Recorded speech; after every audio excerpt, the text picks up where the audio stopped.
Često se može čuti kako biblijski i tradicionalni moralni zakoni danas nisu više aktuelni i kako su prevaziđeni. No, da li je baš tako?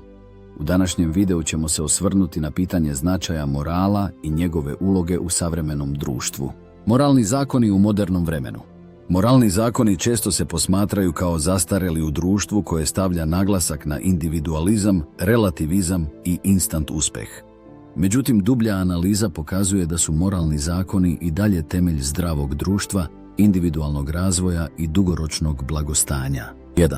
Moralni zakoni kao osnov stabilnog društva. Bez moralnih normi, društvo bi se suočilo s haosom, nepoverenjem i raspadom osnovnih institucija. Na primjer, pravda i poštenje čuvaju poverenje u poslovanju. Bez tih principa, ugovori, trgovina i međuljudski odnosi postali bi neodrživi. Iskrenost i vernost jačaju porodicu, koja je osnovna jedinica društva. Sve, dakle, što želite da ljudi čine vama, činite i vi njima. Matej 7:12. Ovaj zlatni zakon podsjeća nas da je moralnost univerzalni princip koji vodi harmoniji i blagostanju. 2. Površna isplativost nemorala. Na prvi pogled čini se da se nemoral isplati jer omogućava brzo sticanje moći, bogatstva ili statusa. Međutim, takva dobit dolazi uz visoku cenu. Kratkoročne koristi, dugoročne posljedice. Prevara može doneti trenutno bogatstvo, ali vodi gubitku poverenja i ugleda. Unutrašnji nemir. Laži i nepravda opterećuju savest i narušavaju emocionalnu ravnotežu. Ljudi često pate od osjećaja krivice, bez obzira na spoljašnji uspeh. Jer šta koristi čovjeku ako zadobije cijeli svijet, a izgubi dušu svoju? Marko 8:36.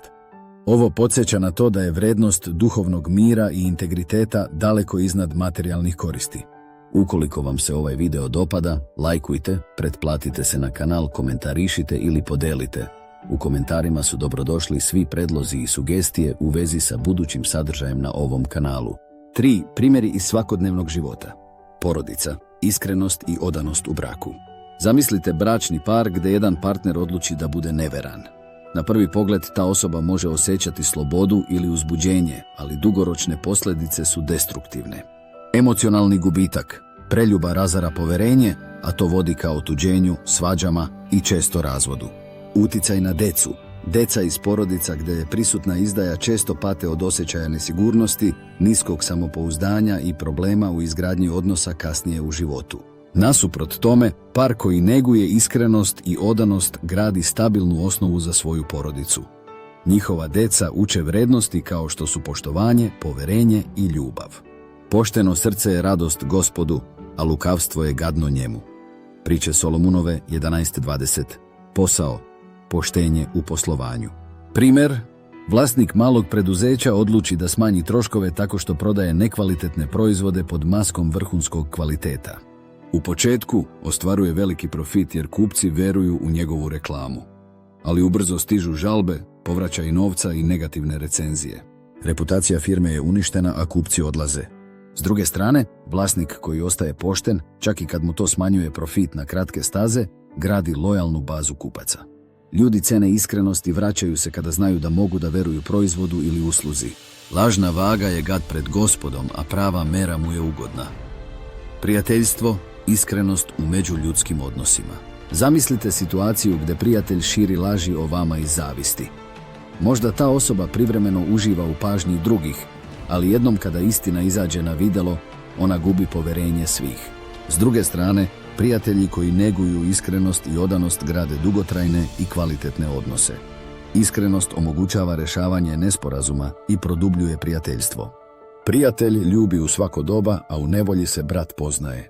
Društveni angažman, borba za pravdu. Na primjer, osoba koja prijavi korupciju ili nepravdu u svom okruženju često se suočava s otporom, kritikama, pa čak i pretnjama. Na prvi pogled, deluje da bi joj bilo lakše da ćuti i prilagodi se sistemu. Međutim, upravo ti ljudi često postaju uzori i pokretači promjena.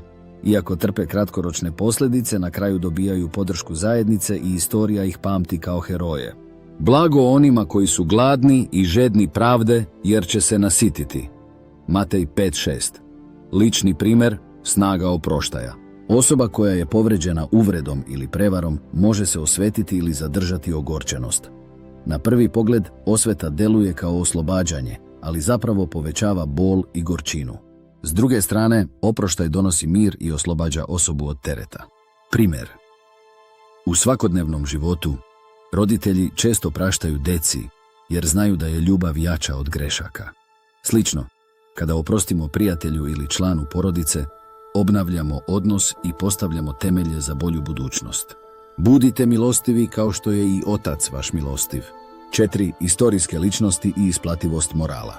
Patrijarh Pavle, duhovni vođa Srpske pravoslavne crkve u turbulentnim vremenima, bio je simbol skromnosti, mudrosti i nenasilnog otpora. Dugoročna isplativost. Njegova rečenica "Budimo ljudi" postala je moralni vodič mnogima. Vodio je crkvu kroz teške godine rata i kriza, uvek pozivajući na mir i praštanje. Ostao je uzor skromnosti, putovao je gradskim prevozom i živeo jednostavnim životom, što je dodatno učvrstilo njegovo mesto u srcima vernika. Blago krotkima, jer će naslediti zemlju. Matej 5.5. Patrijarh Pavle je svojom krotkošću i ljubavlju prema narodu svedočio snagu pravoslavne vere. Viktor Frankl, poznati neurolog i psihijatar, preživeo je holokaust i koncentracioni logor. Iako je bio suočen sa strašnim patnjama, ostao je moralan i usmeren na značenje života. Nakon rata napisao je knjigu "Čovjekova potraga za smislom", koja je inspirisala milione. Dugoročna isplativost.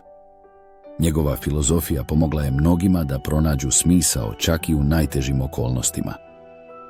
Postao je simbol otpornosti i moralnog dostojanstva. A ne samo to, nego se hvalimo i u nevoljama, znajući da nevolja donosi postojanost. 5. Dugoročna isplativost moralnog života. Unutrašnji mir i sreća. Moralni život donosi harmoniju i oslobađa od straha od posljedica loših postupaka. Dugoročni ugled. Ljudi koji drže do svojih moralnih načela postaju autoriteti u društvu. Na primjer, poznati lideri i svetitelji često su uzori zbog svojih moralnih dela. Božansko priznanje. Hrišćanska vera uči da Bog nagrađuje pravednike i na ovom i na onom svetu. Ko sadi pravdu imat će plodove života. Zaključak. Moralni zakoni nisu samo apstraktni koncepti, već praktična pravila koja oblikuju naš svakodnevni život. Primjeri iz porodice, posla, prijateljstva i društva pokazuju da su oni temelj dugoročne sreće, mira i blagostanja. Iako može izgledati da se ne moral isplati na kratke staze, dublje posljedice uvijek potvrđuju važnost moralnosti.